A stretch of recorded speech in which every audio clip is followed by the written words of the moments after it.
I just ordered an online Brazilian lucky wood. I received the same one evening 5 days before.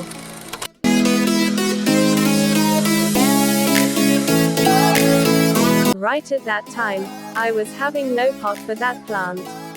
Luckily, once I had a AurBaat cap of energy saver bulb, so I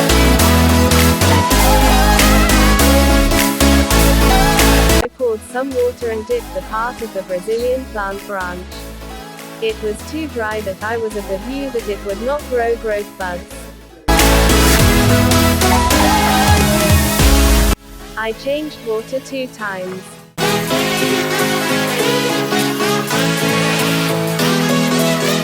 This evening, I noticed 3 or 4 growth buds around the branch piece.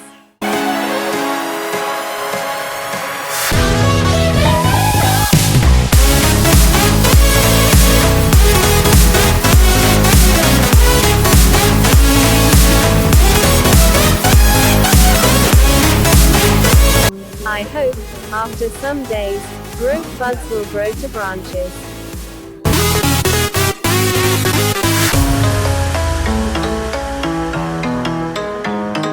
Hopefully, as I saw in the website, flower buds also grow later on.